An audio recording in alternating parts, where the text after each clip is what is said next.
Welcome to Sunday Springboard with Melanie and Kimberlyn Coaching, where we help women become confident and thrive after toxic relationships. Today, we're going to talk about how not to play small in a big world. Let me share my screen with you.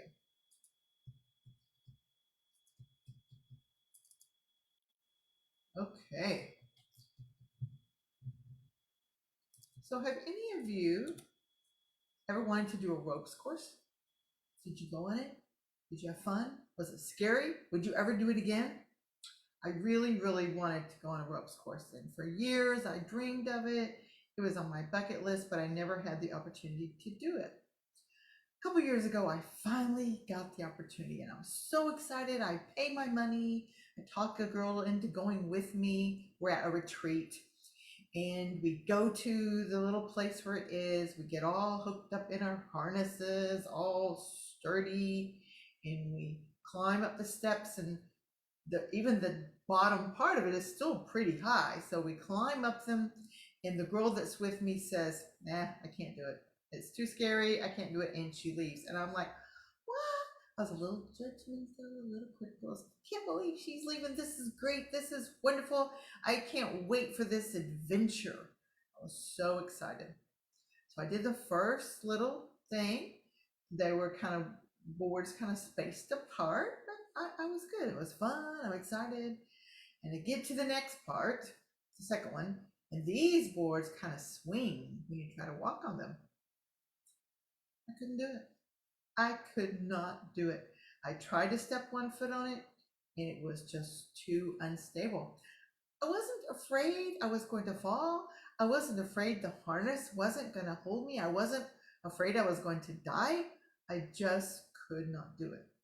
And I ended up, after a few minutes, walking down and joining my friend at the bottom, feeling like a failure. I felt so disappointed in myself because I had not been able to do something I really wanted to do because I was afraid.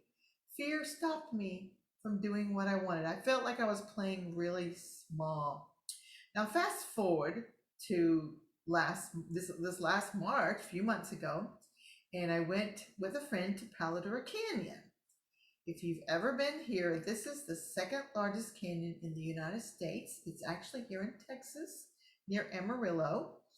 It is 20 something feet long. I mean, not feet, miles long, and it's like 850 feet high, deep. It is a great, beautiful canyon. We hiked up and we hiked down, had a really fun time. We also went on a Jeep tour. This Jeep tour was really fun. Again, it takes us down into the canyon and then up to the tops.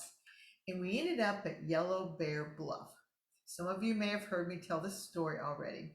This was a big deal. This rock outcropping has got two rocks, or the land, and then the rock, and there's a crack in between the two rocks.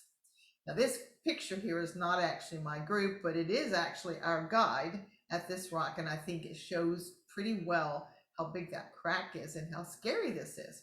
So our guide encouraged us. He was going to help us, but he encouraged us to jump out on this rock. And once you're out on the rock, you get nearly a 360-degree view of this canyon, this gorgeous canyon. He even said that he had a wedding that was performed out there on that rock. So he's like, "Okay, guys, come on, let's do this." Nobody would do it. Our group was, I don't know, 8 to 10 people. Nobody would do it. It's too scary. It's too big. It's too high. No, no, no. Nobody would do it. Ooh, and I just kept thinking, and I remembered that ropes course when I really wanted to do it, but I let fear stop me. And I said, "No, I'm going to do this." I said, "Yes, I will do it." So he gets over on the rock, leans his hand down. I grab his hand and I jump over the crack onto the rock. It wasn't that hard, but it was so scary. Probably one of the scariest things I've ever done in my life. This is me out on the rock, and this picture doesn't actually show how scary it was, but I'm telling you, when I got there, jumped there, I didn't really move. I just kind of looked around and took some pictures, but didn't really move my feet much. Coming back across was harder and scarier. Once I did it, other people were willing to do it with me. And I'm going to show you this picture again because that red arrow is where I was standing. So that might give you a little bit more of a clue of how scary this was. But I had no clue how huge it was going to be for me. All day long, I just kept thinking, I just can't believe I was so brave. I can't believe I did that. I'm so proud of myself. And I really felt like I was playing big. I was living large. I was doing what I wanted to do. Ralph Waldo Emerson says, always do what you are afraid to do. So today we're talking about playing big, playing small, living big, living small. How do you know if you're doing it? How do you know if you're not? What does it mean? To start off, we're going to play the big or small game.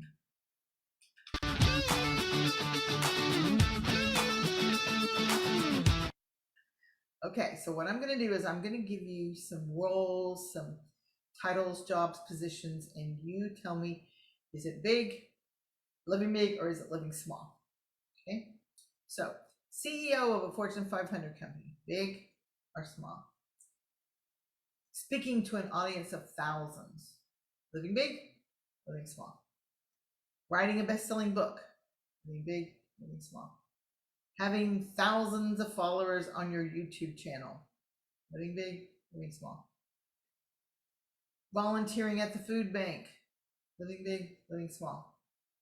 Being a stay-at-home mom, living big, living small? Being a working mom, big, small? Being a single working mom, big, small? Having a full schedule of clients, big or small? So here's the answer. The correct answer to whether these are living big or living small is it depends. It's not what you do, but why you do it, how you do it, what is your motivation behind it. The CEO of that Fortune 500 company, if that was her dream and she's worked so hard and this is what she wants to do, it's her passion, then yeah, she's living big. But what if this is her family's company and her family pressured her and she allowed them to pressure her to follow in her father's footsteps, and she's doing this job and she hates it and she'd rather be a teacher or an artist? She's not living big, she's living small. What about the stay-home mom? If this was her passion, she says, I want to be a mom, I want to stay home with my children, perhaps even homeschool them. This is what she wants to do. She makes sacrifices to make that happen, and she's living big. She's living small if she's like, well, this is all I can do. I don't have any skills or education. I'm not worth, nobody would ever hire me. So I'm just going to stay home with my kids.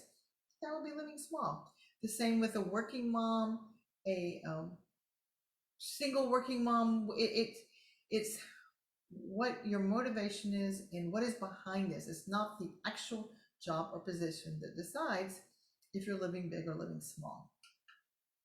So today we're going to start, this is going to be a two-part series. We're going to talk about definitions, what keeps us playing small and how to stop it, and then a vision for you. Today we're just going to talk about some definitions, what it means to play big, live small, or whichever way we want to talk about that. And then next week we'll do the next two parts, what keeps us from playing big and a vision for you. So the definitions we want to use today for playing small. This is when you're motivated by your fears. You're letting yourself be pressured by other people. You're doing what you should do rather than what you want to. You're dealing with low self-worth. You're feeling like you're not worthwhile, that you're not capable of doing anything different. You have a mentality of scarcity. When you're playing small, it's kind of more impulsive. You're reacting to the world instead of responding. You're not stopping and thinking, what do I want? You're just doing what you feel like you have to do at any point. You feel like you don't have options and you might feel frantic. Whereas if you're playing big, this is when your actions are motivated by what are your passions? What do you enjoy doing? What fulfills you, gives you a sense of satisfaction? How do you want to change the world around you? How do you want to make the world a bigger, better place? And how can you use your talents, your skills, your abilities, your experiences to do that? When you work with all that and you listen to yourself, you think about that, you're playing big. And so when you're playing big, um, this is it is a slower thing. You're more focused. You stop and think and look and decide. Maybe you need some more this or that or whatever, but you make a plan to get to where you can do whatever it is you want to do. It's more deliberate. So today, this next week, as we move into next week, I would like for you to do some contemplation. I would like for you to look around and notice the things you're doing.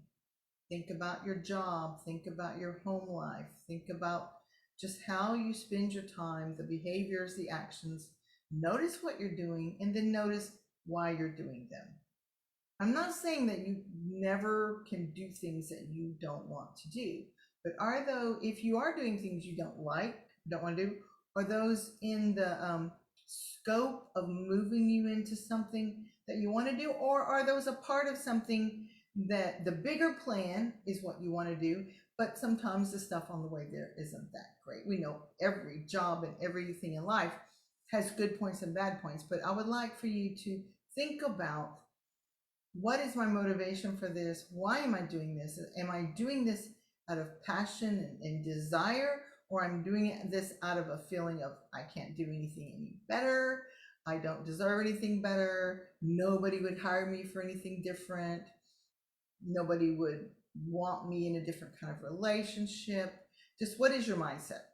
Is it power and confidence, or is it low self-esteem and negativity? Because as you think about all that, then next week we're going to talk about some of the specific ways that we keep some specific things that keep us playing small, and how to make some changes to that so that we can start playing big.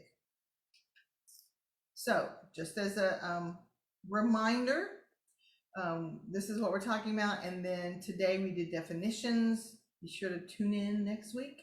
Same back time, same back channel. As we do what we talk about, what keeps us playing small, how to stop it, and then a vision for you.